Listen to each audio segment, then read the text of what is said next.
Welcome to Youth Talk. I'm Brandon, my pronouns are he, him. I'm Abby, my pronouns are she, her.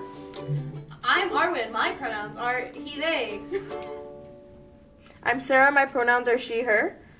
I'm Kenda, my pronouns are she, they. Hi guys, welcome back. We're here with Kyle, if you want to introduce yourself. Hey, I'm Kyle Karalash, pronouns he, him. I am a psychotherapist here at Oklahoma Family Services, born and raised in the Sioux. So. Awesome. So glad to have you here today. How unfortunate. We're just going to start right up with the questions. Just get right in. We have quite a few today, so hopefully we don't run out of time. So, what are your passions or hobbies? I was going to say Netflix, but I guess I can't say that. I'm supposed to be a little healthier. It's all our guilty pleasures. Exactly, right? So I do collect a lot of plants. That's my main thing. I'm trying to get rid of them now, though, because I have too many. My partner's kind of over it, too. So I like to travel. I like to just be out with my dog, who people say is more of a squirrel than a dog, but he's a little tiny feel like one. this is an important question for our group. What kind of dog do you have? So he looks Chihuahua, so he's Chihuahua, Jack Russell mix, looks Chihuahua, acts Jack Russell, loves hiking, he's not a Chihuahua, But looks like it. Looks like it, yes. I'm shocked the question of... Okay, friend, just quick interjection. Yeah. What kind of dog is Kyle? Isn't this your specialty? This is your specialty. I have to think about You can think about it. We can come back. I knew as soon as you mentioned dog, I was like, okay. This is coming. I was just checking the questions and I was like, what do you know? It's not there for once. Okay, Abby, you want to go? Yes. So our next question is, what is your favorite pizza topping? Okay, this is controversial, but I'm always going to say never pineapple. Oh, thank God. I was about This is a to... controversial topic every time, so yes! Pepperoni, mushroom, all the way. If there's people who don't like mushroom, I'm so sorry. We can almost be friends. I like how Josh sat up a bit more as if he's getting ready to reach across the table and fight you if you said pineapple. Never pineapple. That'll always be a thing. I will always judge you if you choose to put pineapple on pizza. Full-heartedly. All right. I feel like we have all of the fun questions first. Other than passions and hobbies. Yeah. What's your favorite food? Favorite food will always be cheeseburgers. I'm not supposed to have the cheese, but I will. Every time, even if I'm at a fancy restaurant, everyone will get their steak, and there I am with my cheeseburger and fries. Every time. It's a classic. I have to. Consistency is key. Yes. Yeah, it's just it's a fancier cheeseburger when you go to a fancy restaurant. You always know a cheeseburger is going to taste like a cheeseburger. Right? Is it my favorite food or am I just adverse to any type of change? You might be onto something. I don't know. Do you cook, or what's your favorite thing to cook? I absolutely hate cooking. Oh, good. But I will do it to survive. I'm more of a baker, so if I can live off cinnamon buns, I'm good. But yeah, cooking takes too long.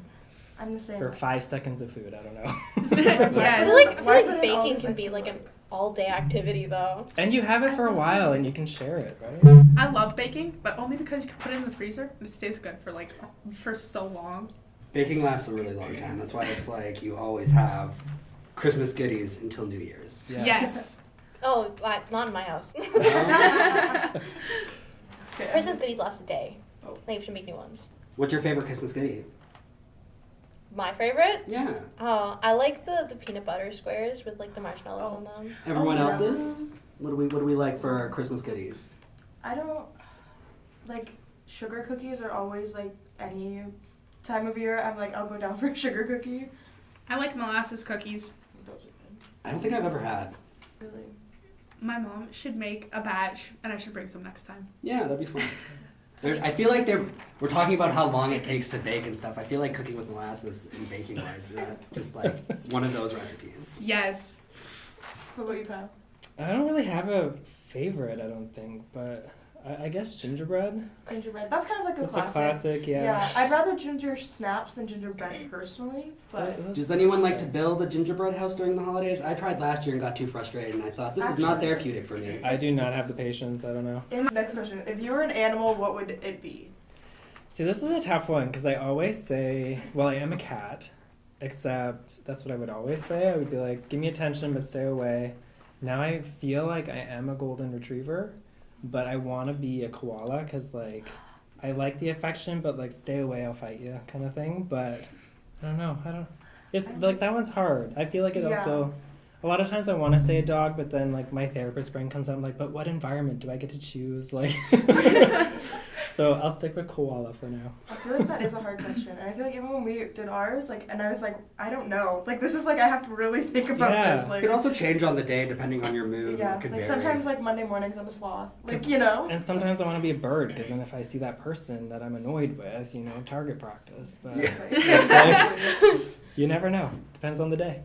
You don't have to be a bird to do that, I hear.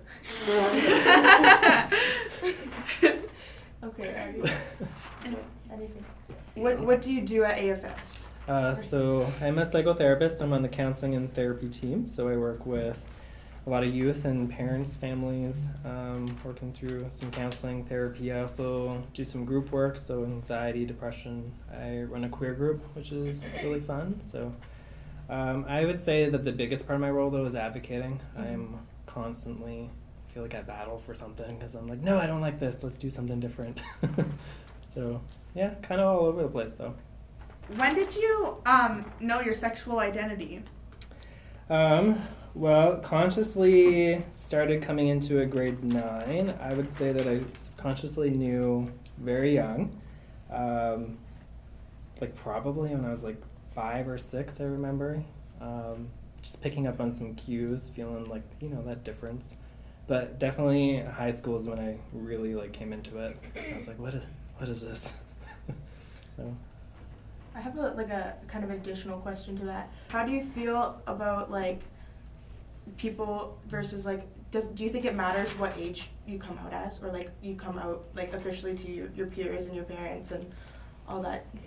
I feel like it, like, on one hand, it doesn't really matter. I think it's whatever you're most comfortable with. Once, like, for me, I had to really know and understand it before I could share, because, I mean, when I was in high school, too, it was pretty much either you knew, you didn't know in terms of the community because of what people would say, especially high school. So I think it really depends on your own safety network of when you do it. But, do you have any, like, I'll say pointers or anything for any parents who might be just learning about LGBTQ and having a child that... Or a kid just came out to their parents and they're learning, or at least wanting to be accepting, and tips and pointers for parents who want to meet their child where they're at.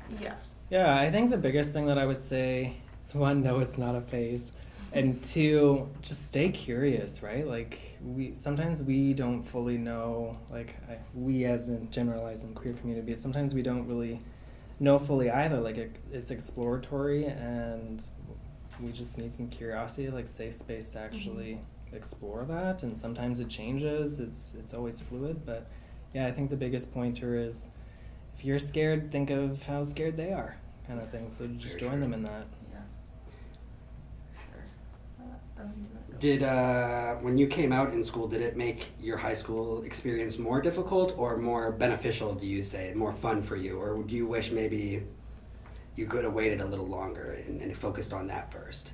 So I definitely played the safe route. I actually didn't come out until after high school. A couple of my friends you listen to me talk for a little bit longer and the stereotypes come in and But within my friend group, it was like our joking kind of thing, but then after high school is when I actually took that leap kind of thing. I didn't feel like it would be safe enough for me in high school, and it's actually kind of a theme I noticed. Like 3 other people that I knew waited, and we all did it at the same time basically. So so I think I do wish I came out sooner. I feel like high school would have been better in that sense, but I mean, I came out when I was 19, so I think I was ready. I did it when I knew I could like handle myself, kind of thing. So, yeah. It's also good to know, I guess, that you mentioned that there was some other individuals as well who didn't come out during their high school experience. So it's good to know that while each individual experiences something differently, you at least weren't alone in that. You weren't the only one who felt that way. It validates that in a way. It felt community within like an unspoken community. Very true. Yeah. So it's kind of interesting, like how it played out that way, but.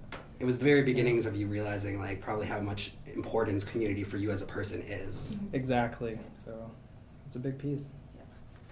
And there's also, how would you say is like support so far going, if you feel unsure of how or when or what to say to do, would you suggest that someone go like ask questions with like other people or counselors, or who would you suggest that you go, where would you suggest you go towards if you're really looking for help with that?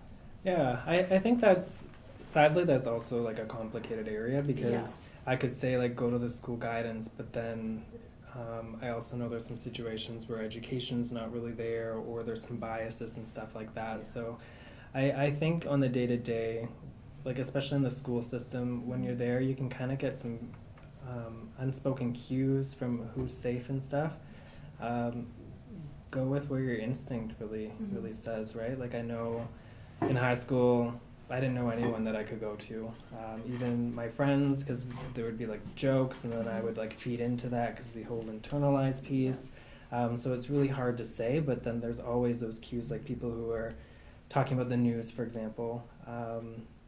Some teachers who, if they have like a symbol in their office or they mention their pronouns, like it's not necessarily always the people who are trained, which is like sad to say, but it's our reality kind of thing. So you go where you just kind of feel like you have an ounce of just being yourself. Yeah, you kind of feel more, not like belong, but like you feel more safe with just generally with those certain people. I mean, nowadays there's a lot more like places that you can go, or just people that you can see, like that, like even if you're just like walking around, you just see someone there like talking to someone, you can just maybe ask them if they look friendly enough, just like.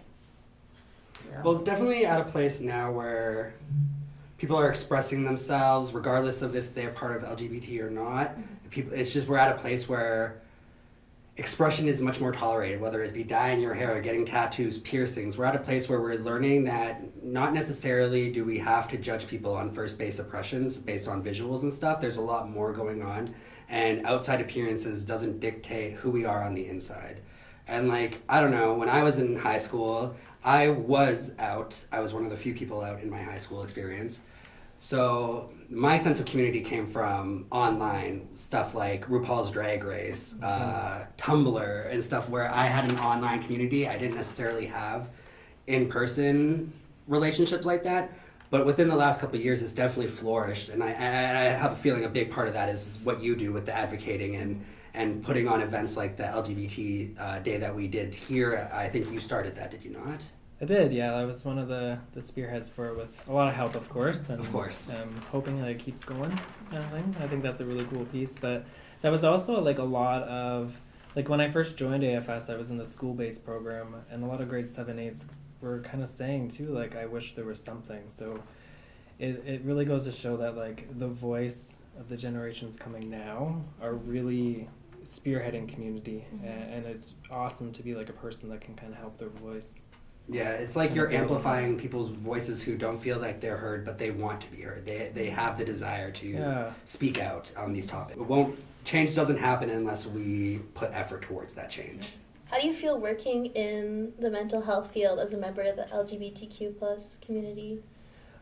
So this question, like there's kind of two parts to it. On one hand, like I absolutely love it. I'm in such like a privileged position, being able to do the work that I do, and to, like we kind of said, amplify some voices that really don't need me to be there to do it, but just like joining that team and making it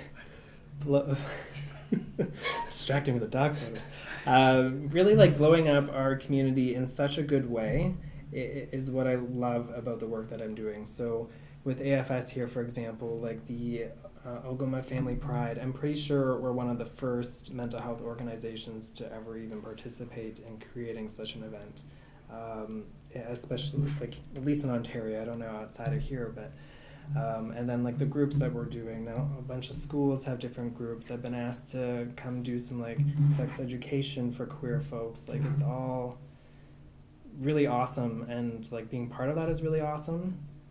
The flip side is that it's also so exhausting, right? So being kind of a person within the community, speaking with the community, at times having to really stand up and fight for the community, creating services, it can sometimes be a bit lonely.